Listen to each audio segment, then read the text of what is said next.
ایک دفعہ کا ذکر ہے کہ دو بھائی سائیں پور شہر میں آپس میں بہت اتفاق سے رہا کرتے تھے۔ ان کی بہت بڑی زمین بھی تھی اور اس زمین کے ساتھ ان کا گھر بھی تھا جہاں پہ وہ رہا کرتے تھے۔ دونوں خاندان ایک دوسرے کا خیال رکھتے تھے۔ اولاد میں بھی بہت ہی محبت تھی۔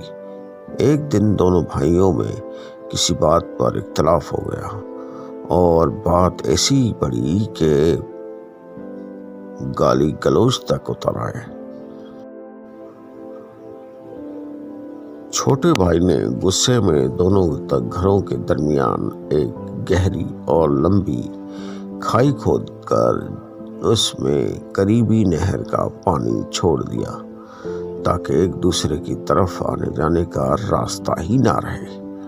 اگلے روز بڑے بھائی نے ایک ترکان کو اپنے گھر بلایا اور کہا کہ وہ سامنے والا فارم ہاؤس میرے بھائی کا ہے جس سے آج کل میرا جھگڑا چل رہا ہے۔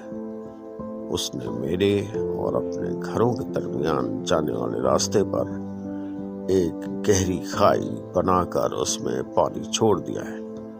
میں چاہتا ہوں کہ میرے اور اس کے فارم ہاؤس کے درمیان تم 8 فٹ دیوار کھڑی کر دو تاکہ میں اس کی شکل ہی نہ دیکھ سکوں، اس کا گھر میری نظروں کے سامنے ہی نہ آئے، اور یہ کام جلد سے جلد مکمل کر کے دو جس کی میں تمہیں منہ مانگی رقم دوں گا۔ ترکان نے سر ہلاتے ہوئے کہا کہ مجھے پہلے آپ وہ جگہ دکھائیں جہاں سے ہمیں کام شروع کرنا ہے تاکہ ہم پیمائش کے مطابق 7 والے قصبے سے ضرورت کے مطابق کا سامان لے سکے۔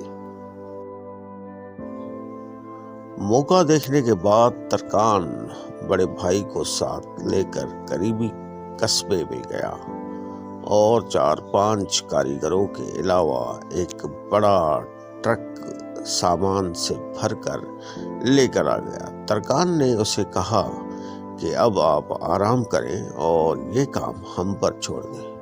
ترکان اپنے مزدور کاریگروں سمیت سارا دن اور ساری رات کام کرتا رہا۔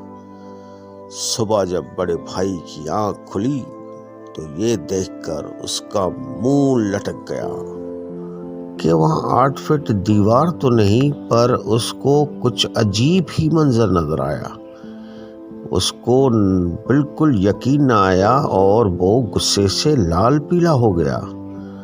غور کرنے پر معلوم ہوا کہ وہاں تو ایک بہترین پل بنا ہوا تھا۔ ترکان کی اس حرکت پر حیران ہوتا ہوا وہ بڑا بھائی اس پل کے قریب پہنچا تو دیکھا کہ پل کی دوسری طرف کھڑا ہوا اس کا چھوٹا بھائی اس کی طرف ہی دیکھ رہا تھا۔ پھر کیا تھا کہ چند لمحے وہ خاموشی سے کھڑی رہے، کبھی کھائی اور کبھی اس پر بنے ہوئے پل کو دیکھتے رہے۔ چھوٹے کی آنکھوں میں آنسو آ گئے کہ میں نے باپ جیسے بڑے بھائی کا دل دکھایا، مگر اس کے باوجود وہ مجھ سے تعلق نہیں توڑنا چاہتا۔ بڑے نے جب اپنے چھوٹے بھائی کی آنکھوں میں آنسو دیکھے تو اس کا بھی دل بھر آیا اور سوچنے لگا کہ غلطی جس کی بھی تھی، مجھے یوں جذباتی ہو کر معاملہ بگاڑنا نہیں چاہیے تھا۔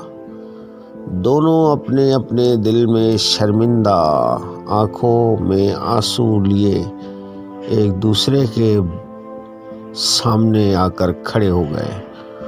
ان کی دیکھا دیکھی دونوں بھائیوں کی بیوی بچے بھی اپنے گھروں سے نکل کر بھاگتے اور شور مچاتے ہوئے پل پر اکٹھا ہو گئے۔ بڑے بھائی نے ترکان کو ڈھونڈنے کے لیے ادھر ادھر نظر دوڑائی تو دیکھا کہ وہ اپنے اوزار پکڑے جانے کی تیاری کر رہا تھا۔ بڑا بھائی جلد سے جلد اس کے پاس پہنچا اور کہنے لگا کہ اپنی اجرت تو لیتے جاؤ۔ ترکان نے کہا اس پل کو بنانے کی اجرت آپ سے نہیں لوں گا بلکہ اس سے لوں گا جس کا وعدہ ہے کہ جو شخص اللہ کی رضا حاصل کرنے کے لیے لوگوں میں صلح کروائے گا، اللہ تعالیٰ جلد ہی اسے عظیم اجر سے نوازے گا۔ یہ کہہ کر ترکان نے اللہ حافظ کہا اور چل پڑا۔